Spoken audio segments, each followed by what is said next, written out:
Today we're unboxing an iPhone 6 that should be running its original software version, iOS 8. I got this on eBay for around $50 and it did include the original box. It also appeared that the phone still had the plastic on the front and back panels. So let's go ahead and get this opened up. And there we have it. This is definitely an iPhone 6 with that very unique kind of plain box. And we can tell from the color of this iPhone font on the side of the box that we have the gold color option. This is unfortunately a 16GB base model. So let's go ahead and open the box. And here it is. This device definitely has its original plastic protectors. So I will use the pull tab here to lift up the device. And here is the back panel. It looks like this plastic may have been removed slightly before at least. So let's take a quick second to see what accessories were included. Okay, looks like we have the power adapter and a lightning to USB cable. So we're just missing the wired earpods here. And for the literature packet, we have the quick start guide, some warranty info, and some Apple stickers. And now for the star of the show. Let's see if this iPhone 6 has any battery power. And we do. And okay, we boot directly into the iOS 8 slide to unlock screen. One of the biggest giveaways that this is iOS 8 is just that classic iOS 8 kind of galaxy print with a mountain wallpaper. And also I can tell that the font here is definitely the Helvetica Neue that was only used through iOS 8. And of course we have slide to unlock here, which was only available through iOS 9. But we can tell this is not iOS 9 because iOS 9 would have the new Apple font called San Francisco. And it's kind of hard to explain the difference between the two fonts, but basically San Francisco had a lot more rounded edges. Helvetica Neue on iOS 8 and older had much more sharp edges. So we'll go ahead and slide to unlock now. And here we have the iOS 8 home screen. Another indicator that we have iOS 8 here is the passbook icon. The passbook icon was only present in iOS 6 through 8, being replaced with wallet in iOS 9. And actually each version of passbook has a different icon. iOS 6 of course has the classic skeuomorphic design, and iOS 7 has a similar design to this, but it does not have the red credit card icon. So if you ever see an iPhone with a passbook icon that has a red section across the top, it's definitely running iOS 8. Let's head into settings and see exactly which version of iOS 8 we have. And okay, looks like we have 8.1.3 here. Since this iPhone has that original plastic film over the screen, I'm going to activate Assistive Touch. With Assistive Touch, I can use the home button without pressing through this screen protector. It just makes it a little bit difficult to use the home button. But this iPhone truly is in flawless condition. It definitely appears that it was never used. Another indicator that this was never used is how clean that headphone jack insert is.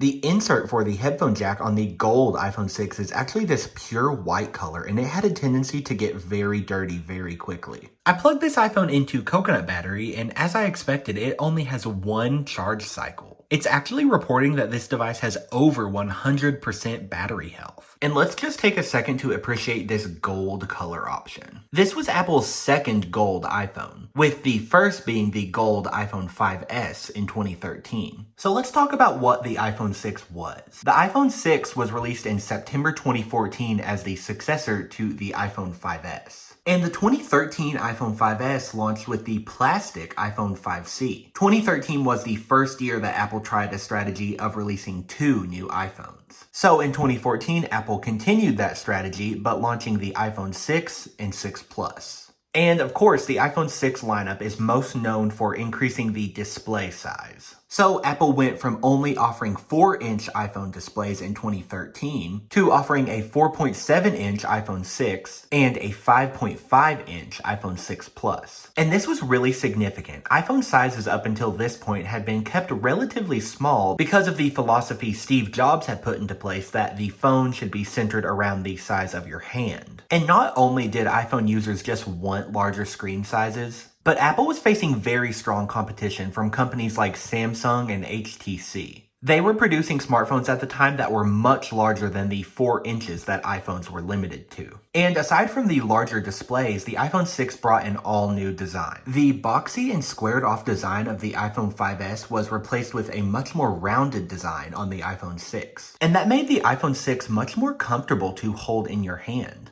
And while the iPhone 5 and 5S hold the record for being the lightest iPhones in history, the iPhone 6 holds the record for being the thinnest iPhone. Because the iPhone 6 models were so thin and used relatively weak aluminum, they were extremely prone to bending. So you've probably heard of Bendgate, which was a huge controversy about especially the iPhone 6 Plus pretty much being able to be bent in half. The iPhone 6 and 6 Plus together are the best-selling iPhones of all time, with over 200 million units sold. The iPhone 6 was the first iPhone to include NFC, which enabled new at the time Apple Pay. And the iPhone 6 was the first iPhone that had a raised camera bump. This really started a trend of camera bumps. I believe every iPhone released since this has had a camera bump except the 2016 iPhone SE. iOS 8 here on the iPhone 6 was a relatively incremental upgrade over iOS 7 that launched with the iPhone 5S. iOS 7 gave a complete overhaul to the UI. iOS 8 included the new Health app, and that was very fitting because the Apple Watch was actually announced at the same keynote as the iPhone 6. Later versions of iOS 8 would allow for pairing with the Apple Watch once it was released in early 2015. iOS 8 also included the iBooks app by default, as well as the Podcasts app. There was a pretty unique feature in multitasking where your recent contacts would appear at the top of your screen. This was only present in iOS 8 as the entire multitasking experience was redesigned in iOS 9. iOS 8 carried over the dynamic wallpapers from iOS 7, and these dynamic wallpapers basically had moving dots that would go according to the tilt of your device.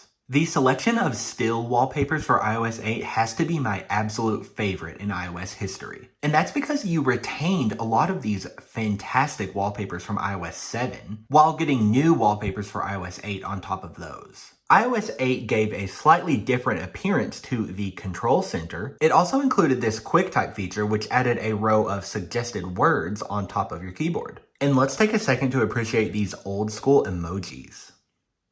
iOS 8 also brought continuity, and that's what allows you to kind of continue what you're doing across multiple Apple devices. So continuity was a really great productivity feature that started with iOS 8. This basic iPhone 6 design was very popular within Apple. The basic design was reused with the iPhone 6S. And the iPhone 7 also used this design, just kind of simplifying the antenna design, giving a slight change to the volume buttons, of course removing the headphone jack, and providing larger camera lenses. The iPhone 8 and 8 Plus were very similar to the iPhone 7 design, just adding a glass back panel for wireless charging. The iPhone SE second and third generations also included this basic iPhone 6 design. And although the resemblance is much less striking, some may argue that the iPhone 10, 10s, 10R, and 11 series still kind of use the basic iPhone 6 design. Just because of the rounded corners on those devices, they still felt very similar to hold to this iPhone 6. So that pretty much concludes my look at this gold iPhone 6 running iOS 8.1.3. I'm thrilled to have this device in my collection because gold models on their original software are very difficult to find. Thank you so much for watching, and I'll see you guys in the next one.